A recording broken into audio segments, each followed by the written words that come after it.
তুরস্কের Bayraktar recently drone থেকে air to air missile fire করে গোটা বিশ্বে সাড়া ফেলে দিয়েছে। বাইরাক্তার কিজিল ইলমা তুরস্কের ইউসিএভি ফাইটার জেট বা লয়েল উইংম্যান, যেটা প্রথমবারের মতো লাইভ মিসাইল ফায়ার করে দেখালো। সাবসনিক গতি, স্টেলথ ডিজাইন, এয়ারক্রাফট ক্যারিয়ার থেকে অপারেশনের ক্ষমতা আর beyond visual range air to air মিসাইলের ক্ষমতা সব মিলিয়ে এই একটা ড্রোন গোটা এয়ার কম্ব্যাটের ধারণা বদলে দিতে পারে ভবিষ্যতে। এবার অনেকেই বলবেন, ভারতের তাহলে কি আছে? তুরস্কের মতো স্বল্প ডিফেন্স বাজেটের দেশ যদি এটা করতে পারে, তাহলে আমরা কেন পারছি না? এই ভিডিওতে আমি বলবো ভারত এবং গোটা পৃথিবীর কোন কোন দেশ এরকম পাইলটবিহীন ড্রোন তৈরি করছে এবং তাদের ক্ষমতা কতটুকু। তো চলুন শুরু করি। প্রথমে তুর্কির ব্যাপারে বলে নেই। কিজিল ইলমাকে বলা হচ্ছে তুরস্কের প্রথম মনুষ্যবিহীন ফাইটার এয়ারক্রাফট। ভিডিওতে দেখা গেছে এটা F-16 ফাইটারের পাশাপাশি উড়ছে এবং বিপরীত দিক থেকে আসা একটি টার্গেট ড্রোনকে এয়ার টু এয়ার মিসাইল দিয়ে ধ্বংস করছে। এছাড়া এটি টিসিজি আনাদুলুর মতো ছোট ডেকযুক্ত ড্রোন ক্যারিয়ার থেকেও টেক অফ ল্যান্ডিং করতে পারবে। কিজিল ইলমা বানিয়েছে তুরস্কের প্রাইভেট লিমিটেড কোম্পানি বাইরাক্তার। সর্বোচ্চ 8500 কেজি ওজন নিয়ে উড়তে পারে। Combat range 930 kilometre.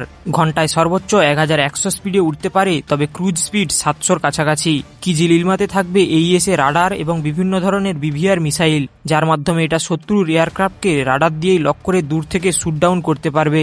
এরকম ধরনের ড্রোন বানানো হয় যুদ্ধের আগে শত্রুর রাডার, মিসাইল সিস্টেম এবং উল্লেখযোগ্য স্ট্র্যাটেজিক লক্ষ্যবস্তু ধ্বংস করতে।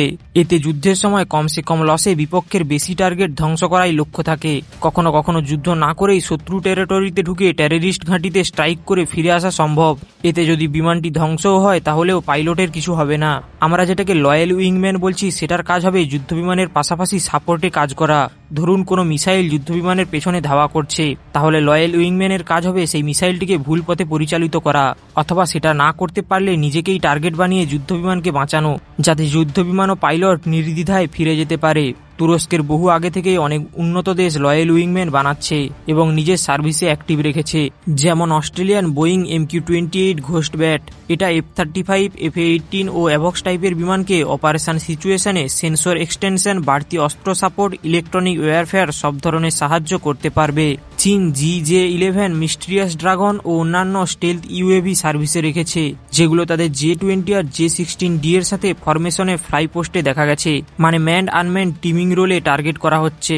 ইউরোপের ফ্রান্স, ইতালি, সুইডেন সহ একাধিক ইউরোপিয়ান দেশ স্টেলথ UCAV ডেমনস্ট্রেটর করছে।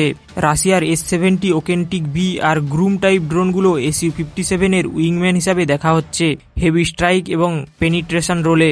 2040 সালে কোনো অপারেশনে 5টি মনুষ্যচালিত যুদ্ধবিমানের সাথে 5টি লয়েল উইংম্যান ড্রোন অংশগ্রহণ করবে, যেখানে সবার আগেই থাকবে ড্রোনগুলো মনুষ্যচালিত ফাইটার জেট কমান্ড সেন্টার হিসাবে নির্দেশ দেবে, আর ড্রোনগুলি অতিরিক্ত missile platform, decoy, kamikaze striker হিসাবে কাজ করবে।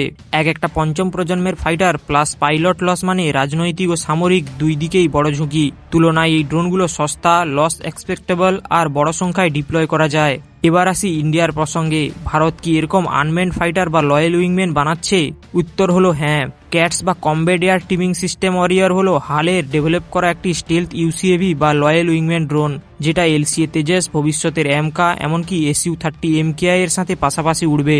এটার ইন্টারনাল ওয়েপেন বে থাকবে, যাতে স্টেলথনেস মেনটেন করে স্ট্রাইক করতে পারে। মাদারশিপ থেকে নির্দেশনার সাথে AI এর মাধ্যমে নিজেই অপারেশন এক্সিকিউট করতে পারবে। 2025-এর অ্যারো ইন্ডিয়াতে ফুল স্কেল প্রোটোটাইপ দেখানো হয়েছিল। রিপোর্ট অনুযায়ী 2027-এর মধ্যে ফ্লাইট টেস্ট টার্গেট রাখা হয়েছে।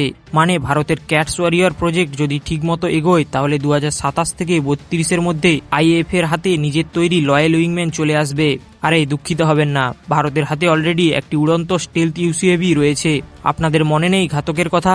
ঘাতকের mini variant Swift drone already আকাশে উড়িয়ে ফেলেছে ভারত, তাও এখন না, 2022 সালে। 2025 সালে এর ফুল স্কেল মডেল আকাশে ওড়ার কথা ছিল। এবছর অপারেশন সিন্দুরের কারণে ডিলে হতে পারে। ভবিষ্যতে এটা AMCAর সাথে কম্বিনেশন করে হাই রিস্ক স্ট্রাইক ও পেনিট্রেশন মিশন করবে, অনেকটা চীনে GJ-11 প্লাস J-20 বিমানের কম্বিনেশনের মতো। AMCAকেও ফিউচার ম্যান আনম্যান টিমিং মাথায় রেখে ডিজাইন করা হচ্ছে, যেখানে অনবোর্ড সেন্সর ফিউশন আর ডেটা লিঙ্ক দিয়ে একাধিক UCAV-কে কন্ট্রোল করা যাবে এবং পুরো টিমকে একটা সিস্টেম হিসাবে চালানো হবে। আমরা স্পষ্ট দেখতে পাচ্ছি ড্রোন আর ফাইটার জেটের লাইনটা আস্তে আস্তে একই দিকে এগিয়ে যাচ্ছে।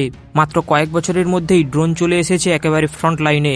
আগামী দিনের ডগ ফাইটে সবসময় ককপিটে মানুষ থাকবে না, এটা পরিষ্কার দেখা যাচ্ছে। আমেরিকা, চীন, রাশিয়া সবাই নিজেদের আনম্যান্ড ফাইটার বানাচ্ছে, আর ভারত ক্যাটস ওয়ারিয়র আর এমকার মাধ্যমে এই রেসে ঢুকে পড়েছে। ভারত যদি ঠিকমতো ক্যাটস ওয়ারিয়র আর স্টেলথ ইউসিএভি ডেভেলপ করতে পারে, তাহলে 2035-এর পর আমাদের আকাশেও মনুষ্যবিহীন ফাইটার টহল দিতে দেখব। এই ছিল আজকের ভিডিও। যদি ভিডিওটি ভালো লাগে তাহলে আমাদের চ্যানেলটিকে সাবস্ক্রাইব করে পাশে থাকুন। ধন্যবাদ।